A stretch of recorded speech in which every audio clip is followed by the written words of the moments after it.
मैं शुभम मिश्रा आपका अपने प्यारे से YouTube channel power of physics में स्वागत करता हूं।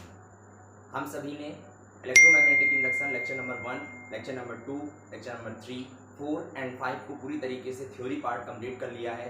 आज हम न्यूमेरिकल प्रॉब्लम की तरफ आगे बढ़ रहे हैं और न्यूमेरिकल प्रॉब्लम ईजी से टफ की ओर हम बढ़ेंगे। तो आइए हम कुछ पहले इंपॉर्टेंट फॉर्मूले लिखते हैं, उसके बाद न्यूमेरिकल की तरफ आगे बढ़ते हैं।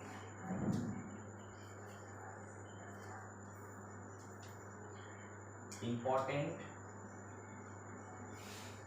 फॉर्मूले।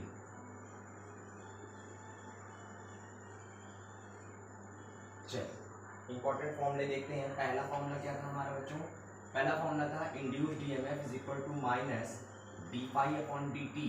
जहां पर ये था हमारा क्या था, ये हमारा चेंज इन फ्लक्स था। क्या था बच्चों? चेंज इन फ्लक्स था। ठीक, ये क्या था? इंड्यूस्ड ईएमएफ था, इंड्यूस्ड ईएमएफ था। सेकंड क्या है? सेकंड है हमारा I is equal to minus D phi upon D T into R, जहां पर आर क्या है? रेजिस्टेंस है। इसमें है ओम में है। ठीक है। थर्ड पार्ट हमारा क्या है? थर्ड पार्ट है हमारा मोशनल ईएमएफ, मोशनल ईएमएफ, जिसे हम ई से भी डिनोट करेंगे। और ये क्या था? बी बी एल था। Okay students. फोर्थ हमारा क्या है? Self induction, phi is equal to L I. समझ गए? जहां पर सोलेनॉइड के लिए आप लगा देंगे B is equal to mu not N I, जहां पर एन क्या है? कैपिटल एन बाई एल है। प्लेन कॉइल के लिए फाई अगर होगा तो प्लेन कॉइल के लिए क्या लगाएंगे? प्लेन कॉइल के लिए लगाएंगे B is equal to mu naught capital N I upon 2a। ठीक है। 5 नंबर में क्या है? 5 नंबर में हमारा आप लगा सकते हैं, 5 नंबर में फॉर्मूला है phi is equal to B dot A, जहां पर वेक्टर बी वेक्टर ए, तो ये बी ए कॉस थीटा। ठीक है। जहां पर कॉस थीटा अगर 0 होगा तो ये फाई कितना होगा? 0 होगा। और अगर थीटा अगर 90 होगा तो फाई कैसा होगा? बी ए होगा। डेल्टा फाई बराबर क्या हो जाएगा? Phi two minus phi one हो जाएगा। Okay students. और 6 फॉर्मूला, जो लास्ट फॉर्मूला है हमारा, वो phi two is equal to M I हो जाएगा। इसकी यूनिट क्या हो जाएगी? हेनरी हो जाएगी, वेबर पर एम्पियर हो जाएगी, और जूल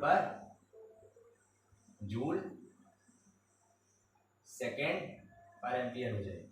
तो ये कुछ फॉर्मूलेस हैं जो कि न्यूमेरिकल में काम देंगे, और ये फॉर्मूले आपको स्क्रीनशॉट इसके ले लेने हैं। इस फॉर्मूले से ही हम न्यूमेरिकल की तरफ आगे बढ़ेंगे। तो आइए हम न्यूमेरिकल की तरफ आगे बढ़ते हैं।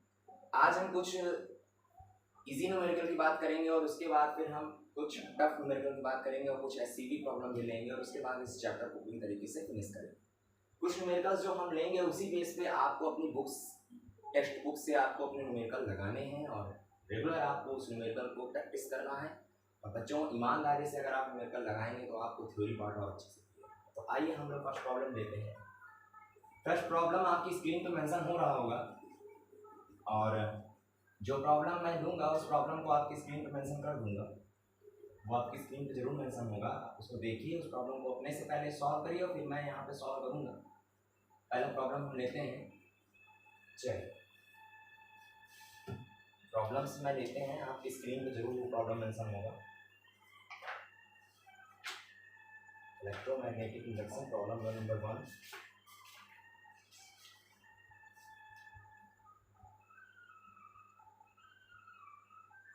चलिए हम सबसे पहले कुछ न्यूमेरिकल प्रॉब्लम में देखते हैं। प्रॉब्लम में सबसे पहले है the magnetic flux through a coil changes from 10 weber to 1 weber in 0.1 second, find the value of induced EMF in the coil. आपका जो क्वेश्चन है वो आपकी स्क्रीन पे लिख रहा होगा। और प्रॉब्लम नंबर 1 पे हमारा क्या दिया है? हमारा फ्लक्स, जो चेंज फ्लक्स दिया है वो दिया है 10 वेबर टू 0.1 वेबर। ठीक है बच्चों। उसके बाद हमारा जो टाइम दिया है, मतलब ये डेल्टा फाई दिया है और डेल्टा टी कितना दिया है 0.1 सेकेंड दिया है। तो आपका पूछ रहा है इंड्यूस्ड ईएमएफ। तो इंड्यूस्ड ईएमएफ के लिए आपको क्या करना है, आपको इंड्यूस्ड ईएमएफ के लिए कुछ नहीं करना, आपको बस इतना याद रखिए कि इंड्यूस्ड ईएमएफ के लिए जो हमारा फॉर्मूला था delta E is equal to magnitude में अगर ले लें तो ये delta phi upon delta t हो जाएगा, या d phi upon D t भी चलेगा, ये भी सही है, d phi upon D t ये भी सही है। तो आप क्या करिए, यहाँ पर फाई टू बड़ा है तो जो बड़ा है उसी से उसको माइनस कर दीजिए, जो 10.0 माइनस 0.1 तो ये आ जाएगा समथिंग 10.0 0.1, यहाँ पर जाएगा 10 9 आएगा और यहाँ पर 9 बचेगा, ठीक है, और यहाँ पर 9 बचेगा तो ये 9.9 हो जाएगा बच्चों, ठीक है, और ये 9.9 अपॉन 0.1 तो ये यहाँ पे कट जाएगा तो ये हमारा 99 वोल्ट आ जाएगा, 99 वोल्ट हमारा आंसर आ जाएगा, ठीक है। एक प्रॉब्लम आप फिर से अपने से करिए। चलिए ये प्रॉब्लम हमारा हो गया। नेक्स्ट प्रॉब्लम लेते हैं। नेक्स्ट प्रॉब्लम क्या है, चलिए वो भी देखते हैं। नेक्स्ट प्रॉब्लम बच्चों है magnetic flux link with the coil in changing with t as per following equation. एक हमारा इक्वेशन दिया है, फाई इज इक्वल टू दिया है 4t square plus 10t plus 5, ये दिया है। कह रहा है हमसे find the induced EMF. Question आपकी स्क्रीन पे होगा। D phi upon D T हम निकालेंगे क्योंकि rate of change of flux निकालना है और इंड्यूस्ड ईएमएफ का फॉर्मूला होता है change in flux, rate of change of flux is equal to the induced EMF. तो E is equal to magnitude में हम लेंगे तो D phi upon D T है, तो यहाँ पर हम क्या करेंगे, इसको डिफ्रेंशिएट कर देंगे। डिफ्रेंशिएट का लेक्चर आप समझिए, मैथ वाले स्टूडेंट्स और जो भी बेसिक्स हैं वो मैथ डिफ्रेंशिएशन उन्हें जरूर आता होगा, क्योंकि मैथ के बिना आप फिजिक्स नहीं पढ़ सकते, इस वजह से डिफ्रेंशिएशन जरूर आपको सीखना पड़ेगा। तो डिफ्रेंशिएशन का लेक्चर आपको समझना पड़ेगा और ये आप खुद समझिए, क्योंकि ये चीज़ आपको मैथ वाले टीचर अच्छा बता सकते हैं, बट कोशिश ये रहेगी कि आपको डिफ्रेंशिएशन बता दिया जाए। मैं यहाँ पे एक बार रिमाइंड करा दे रहा हूँ। जैसे y इज इक्वल टू मान लीजिए आपका x की पावर n है, तो dy बाई dx आप जब निकालेंगे डिफ्रेंशिएशन x के रेस्पेक्ट में करेंगे तो आपका फॉर्मूला होगा nx की पावर n माइनस 1, ये फॉर्मूला होगा बच्चों। उसी तरीके से यहाँ पर जैसे y इज इक्वल टू हम लेते हैं x square plus 2x plus 1, तो एक एक टर्म का अगर हम डिफ्रेंशिएशन करेंगे तो ये dy बाई dx हो जाएगा और ये 2x प्लस ये x की पावर n है तो nx की पावर बाहर आएगा, उसके बाद 2x है तो ये 2 बचेगा, और इस तरीके से हमारा ये डिफ्रेंशिएशन होता है। तो ऐसे बहुत से एग्जांपल आप लेंगे करेंगे इस टाइप के फॉर्मूले से, इस बेस फॉर्मूले से, तो आपका मेकअप हो जाएगा। यहाँ पे हम देखते हैं प्रॉब्लम्स को देखते हैं। हमें दिया है टाइम 4 सेकेंड, 4 सेकेंड हमें टाइम दिया है और 4 सेकेंड में हमें निकालना है। तो हम क्या करेंगे, सबसे पहले इसको डिफ्रेंशिएट करेंगे। तो x की पावर है t के रेस्पेक्ट में डिफ्रेंशिएट कर रहे हैं तो 8t हो जाएगा यहाँ पर, प्लस यहाँ पर 10 हो जाएगा, और t इज इक्वल टू 4 पे हमें फ्लक्स निकालना है। तो t की वैल्यू आप 8 इंटू 4 प्लस 10, यहाँ पर 8t प्लस 10 हो जाएगा, और यहाँ पर t की वैल्यू 4 दी है तो 8 16 24 8 32 32 प्लस 10 ये हो जाएगा हमारा 42 वोल्ट हमारा यहाँ पर आ जाएगा। ये हमारा नेक्स्ट प्रॉब्लम था, इजी प्रॉब्लम है, आप इसको सॉल्व करिएगा। और अब हम नेक्स्ट क्वेश्चन पे बढ़ते हैं। हमारा क्वेश्चन है बच्चों, क्वेश्चन नंबर 2 आपकी स्क्रीन पे, क्वेश्चन नंबर 3 आपकी स्क्रीन पे आ रहा होगा। A rectangular loop of the size 0.04 meter into 0.050 meter is situated in a uniform vertical magnetic field of 0.80 Weber per meter square. Find the magnetic flux through the loop when the plane of the loop is horizontal, plane of the loop is vertical, inclined at angle 30 degree with the loop. That is the most important question in board. Board में upcoming question आ सकता है और जहां तक मेरा इरादा है कि 2023 में क्वेश्चन जरूर आपको लिखने वाला है, तो इस वजह से आप इन चीज को ध्यान में रखें। सबसे पहले हम क्वेश्चन के तरीकों को समझते हैं। क्वेश्चन कह रहा है कि एक रेक्टेंगुलर लूप है, हम एक रेक्टेंगुलर लूप बना लेते हैं, यहाँ पर एक रेक्टेंगुलर लूप बना लेते हैं, ठीक है। रेक्टेंगुलर लूप कैसा है अभी उसका तरीका मुझे मिल जाएगा। साइज ऑफ 0 मीटर, इसकी 0.040 मीटर दिया है और इसकी जो लेंथ दी है वो 0.050 मीटर दी है। ठीक है, is situated in uniform magnetic field. Uniform magnetic field जो है बेटा वो वर्टिकल है। यूनिफॉर्म जो मैग्नेटिक फील्ड है वो वर्टिकल है। आप यूनिफॉर्म मैग्नेटिक फील्ड को वर्टिकल चाहे जैसे बनाए, चाहे उसको अप बनाइए चाहे डाउन बनाइए, वो दोनों काम सेम करेगा, बस वो वर्टिकल होना चाहिए। ये कितना है, ये है हमारा B is equal to 0.80 weber per metre square. अब हमें फर्स्ट कंडीशन दी है plane of the loop. Plane of the loop, जो प्लेन ऑफ द लूप है मतलब जो plane of the loop, loop का जो प्लेन है बच्चों, लूप का जो प्लेन है वो हॉरिजॉन्टल है। तो अगर मैग्नेटिक फील्ड की डायरेक्शन हमारी वर्टिकल कुछ इस टाइप से है, तो लूप के प्लेन को हम हॉरिजॉन्टल अगर बनाएंगे तो क्या लूप का प्लेन कुछ ऐसा हो जाएगा, ऐसा हो जाएगा। तो लूप का प्लेन जब ऐसा होगा तो प्लेन में एरिया वेक्टर हमेशा परपेंडिकुलर होता है। जैसे मान लीजिए ये आपका कोई प्लेन है तो इसके हमेशा परपेंडिकुलर होगा, हमेशा एरिया वेक्टर इसके हमेशा परपेंडिकुलर होगा। तो क्या एरिया वेक्टर इस डायरेक्शन में होगा, तो जब एरिया वेक्टर इस डायरेक्शन में होगा तो एरिया और मैग्नेटिक फील्ड दोनों के बीच का angle theta is equal to 0 degree होगा। यस 0 डिग्री होगा। तो phi is equal to flux पूछ रहा है, तो फाई इज इक्वल टू अगर हम BA cos थीटा लगाएं और रेक्टेंगुलर लूप का जो एरिया होता है वो साइड स्क्वायर होता है, साइड स्क्वायर होता है। तो साइड स्क्वायर में अगर हम 0.040 और इंटू 0.050 मीटर स्क्वायर, ठीक है ना, तो हमारा एरिया की वैल्यू रखिए यहाँ पर 5B इज इक्वल टू आ जाएगा 0.80 और इंटू 0.040 और इंटू 0.050 इंटू कॉस 0 की वैल्यू 1। तो यहाँ पर हो रहा है, आप जो आपका आंसर आप कैलकुलेट करके करिएगा, इसका जो आंसर आ रहा है बच्चों 1.6 इंटू 10⁻³ वेबर आ रहा है और यही आपका करेक्ट आंसर होगा। चलिए अब दूसरी बात करते हैं सेकंड पार्ट। सेकंड पार्ट बोल रहा है कि प्लेन ऑफ द लूप जो है वो वर्टिकल है, मतलब कि अगर मैग्नेटिक फील्ड हमारी वर्टिकल है तो plane of the loop vertical ले लें, तो प्लेन ऑफ द लूप कुछ वर्टिकल हमारा हो जाएगा। तो plane of the loop vertical हो जाएगा तो एरिया वेक्टर इसके सामने का, एरिया वेक्टर तो मतलब कि मैग्नेटिक फील्ड इस डायरेक्शन में और एरिया वेक्टर इस डायरेक्शन में, तो दोनों के थीटा बीच का एंगल कितना हुआ 90। तो 90 हुआ तो इसका मतलब 5 यहाँ पर कितना आएगा बच्चों 0। क्यों, क्योंकि वैल्यू तो सेम रखेंगे लेकिन थीटा वहाँ पे चेंज हो जाएगा। थीटा कैसा हो जाएगा 90 हो जाएगा, तो cos 90 की वैल्यू क्या हो जाएगी 0 हो जाएगी। यस, इस वजह से 0 हो जाएगा।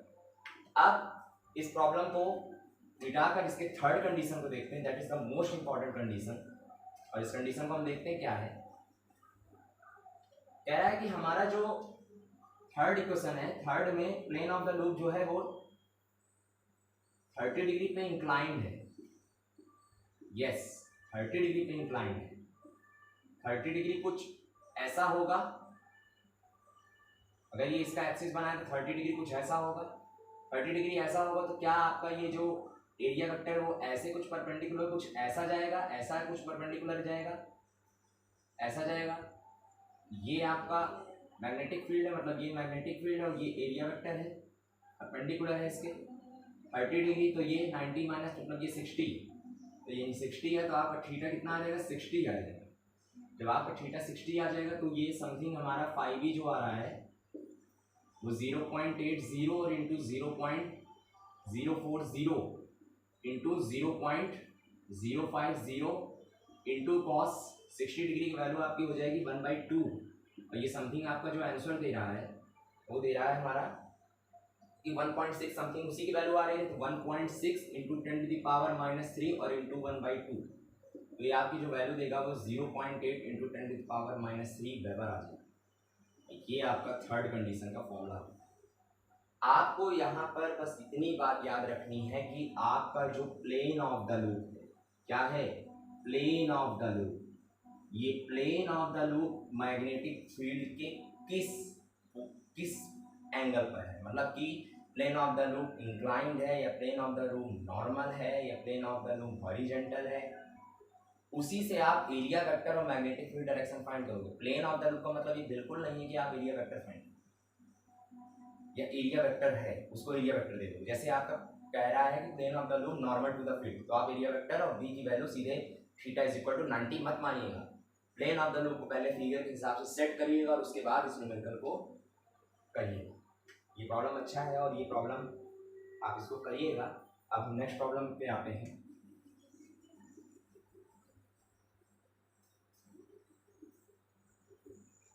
जो प्रॉब्लम आपको कराई जा रही है उनका स्क्रीनशॉट जरूर ले लीजिएगा और इससे रिलेटेड जितने भी प्रॉब्लम्स हैं उनको आप सॉल्व करिए। बुक में टेक्स्ट बुक में काफ़ी क्वेश्चन दिए होते हैं, आपके पास कोई ना कोई अच्छी परचेज बुक की होगी आपने, और उसी बुक से आप क्वेश्चन लेकर सॉल्व करिए। अब बात करते हैं हम लोग, एक क्वेश्चन और है, देखिएगा। Magnetic flux passing through the coil 5 changes by the following relation. एक रिलेशन हमें दिया है, क्वेश्चन नंबर 4। रिलेशन दिया है बच्चों 5 is equal to 5t³ plus 4t square minus 2t plus 5। ये दिया है, कह रहा है find the value of induced current in the coil at t is equal to 2 second. हमें इंड्यूस्ड करंट की वैल्यू फाइंड करनी है जब t is equal to 2 second दिया हो। When the resistance of the coil is 10 हो, मतलब कि करंट हमें फाइंड करनी है t is equal to 2 second में, और रेजिस्टेंस हमारा दिया है कितना, रेजिस्टेंस हमारा दिया है 10। तो चलिए मैंने फॉर्मूला जो आपको लिखाया था स्क्रीनशॉट उसका लिएगा, उस फॉर्मूले में इस फॉर्मूले का पूरा कंडीशन दिया हुआ है। क्वेश्चन क्या है, सबसे पहले हम E निकालेंगे, d∅/dt मैग्नीट्यूड में आप ले लेंगे, मैग्नीट्यूड में ले लेंगे तो इसको डिफ्रेंशिएट करेंगे, सेम डिफ्रेंशिएशन करना है, तो ये हो जाएगा 15t square plus 8t minus 2। ठीक है, कांस्टेंट टर्म का डिफरेंशिएशन हमेशा 0 होता है, तो इसका 0 हो जाएगा। I किससे निकालना है, तो सबसे पहले हम E निकालेंगे, E निकालना है तो E इज इक्वल टू आपका 15t square plus 8t minus 2 है, और I इज इक्वल टू होता है E/R, तो ये हो जाएगा 15t स्क्वायर, यहाँ से वैल्यू देखिएगा, plus 8t minus 2 upon R कितना है 10 ओम, और t is equal to 2 second पे हमारा I फाइंड करना है। तो I t is equal to 2 second पे करना है, तो यहाँ पर 15 इंटू 2 का square plus 8 into 2 minus 2 upon 10। ठीक है, 2 दूनी 4, 15 15 दूना 30, 3 45, चौका 60 प्लस 16 माइनस 2 अपॉन 10। 16 माइनस 2 आप करेंगे 14 आएगा, और 14 और 74 जब आप करेंगे तो आपका आ जाएगा 70, टोटल 74 अपॉन 10 आ जाएगा, 7.4 एम्पियर आपका जो आ जाएगा। ठीक है, ये भी क्वेश्चन हमारा बहुत अच्छा था।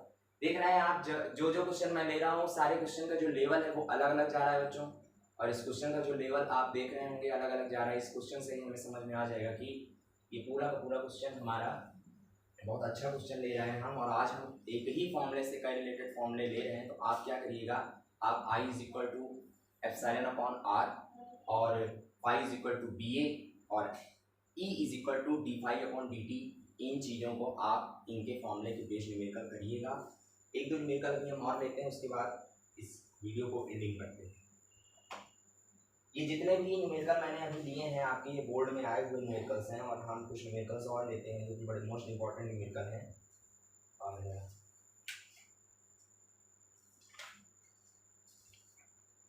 चलिए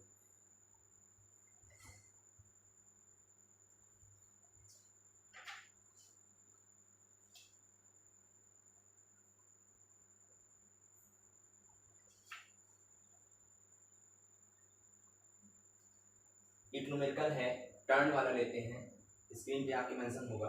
2014 में यूपी बोर्ड 2014 में न्यूमेरिकल आया है। In coil of 400 turn area of each turn is 100 centimetre square, magnetic field of 0.20 weber per metre square is applied perpendicular to the plane of the coil. पकड़िएगा इस न्यूमेरिकल को, बहुत ही अच्छा numerical है। If the magnetic field decrease to 0 in 0.1 second, calculate the induced EMF in the coil. तो सबसे पहले हम क्या करते हैं, इस न्यूमेरिकल में हम जो गिवन है उसको लिख लेते हैं कि हमें क्या क्या गिवन है। ठीक है स्टूडेंट्स, देखिए यहाँ पर इन अ कॉइल ऑफ 400 टर्न, मतलब n कितना है 400 टर्न, ठीक है। और area of each turn is 100 centimetre square, तो एरिया हमारा कितना है 100 सेंटीमीटर स्क्वायर। इसको आप क्या करिए 100 को आप मीटर में कन्वर्ट करिए, तो ये 10 to the power something centimeter square है। 1 सेंटीमीटर 10⁻², और स्क्वायर हो जाए 10⁻⁴ हो जाएगा। आपको इसको मीटर स्क्वायर में कन्वर्ट करना पड़ेगा, तो ये हो जाएगा 10 टू द पावर 2, ये हो जाएगा 10 to the power -2 meter square, ठीक। और कह रहा है कि मैग्नेटिक फील्ड मतलब कि कैपिटल बी आपका कितना दिया है 0.20 वेबर पर मीटर स्क्वायर दिया है, ठीक है।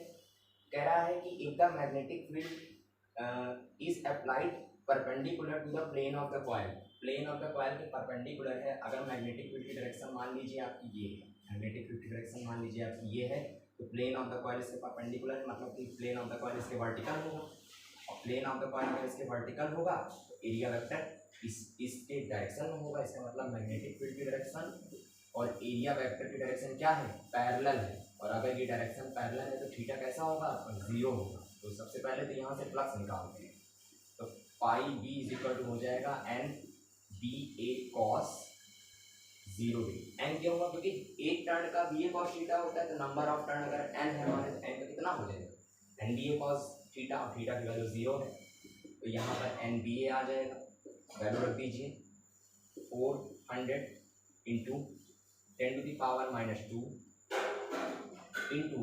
0.20, तो बेटा ये कट जाएगा, ये कट जाएगा, ये कट जाएगा।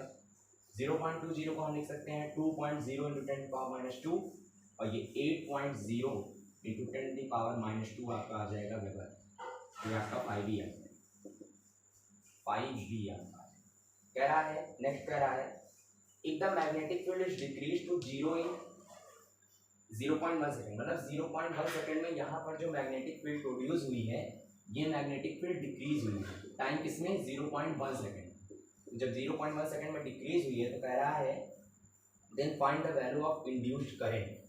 सबसे पहले इंड्यूस्ड ईएमएफ निकालते हैं, तो इंड्यूस्ड ईएमएफ निकालेंगे, इंड्यूस्ड ईएमएफ भी पूछा है, तो इंड्यूस्ड ईएमएफ के लिए हम निकालेंगे d∅/dt। आप इसको d∅ मान के चलिए, ये d∅ है तो ये 8.0 into 10 to the power -2 upon 0.1, और ये ऊपर जाएगा तो 1 इंटू 10 टू द पावर 1 हो जाएगा, तो ये समथिंग हमारा आ जाएगा 0 वोल्ट आ जाएगा, ठीक है। और I इज इक्वल टू हमारा होता है E/R, तो ये E/E कितना है 0.8 वोल्ट है अपॉन 4 ओम दिया है, 4 ओम दिया है, तो ये समथिंग हमारी जो वैल्यू आएगी वो इनटू यहाँ पर सॉरी यहाँ पर ध्यान रखिए, यहाँ पर 8 वोल्ट होगा, और ये 10⁻⁻1 है तो ये कट जाएगा, पहले तो ये पॉइंट कट जाएगा, तो ये 8 इंटू 10⁻⁻2 आ जाएगा, और ये 8 इंटू 10⁻2 है ओनली 4 है, तो समथिंग ये 0.02 एम्पियर हमारा आ जाएगा। ये हमारी वैल्यू है। तो यहीं तक हम आज इसको सॉल्व करते हैं, और आगे के न्यूमेरिकल की तरफ हम बढ़ेंगे नेक्स्ट लेक्चर में, और कल हम कुछ न्यूमेरिकल सॉल्व लेंगे। ज़्यादा इसके टफ न्यूमेरिकल नहीं है बच्चों, से मेन फॉर्मूले बेस्ड न्यूमेरिकल है, तो आप इसके बस ये ध्यान रखिएगा कि plane of the coil magnetic field के हॉरिजॉन्टल है कि वर्टिकल है कि नॉर्मल टू द फील्ड है, परपेंडिकुलर टू द फील्ड है, बस इतना याद रखने की जरूरत है। और कल हम कुछ सेल्फ इंडक्टेंस और म्यूचुअल इंडक्टेंस की न्यूमेरिकल्स लेंगे, और उसके बाद चैप्टर्स को कल एंड कर देंगे और नेक्स्ट चैप्टर पे हम बढ़ जाएंगे। Okay, thank you students, subscribe कर दीजिए, बेल आइकन को प्रेस कर दीजिए, और इसी तरीके से पावर ऑफ को आगे बढ़ाते रहिए। Thank you.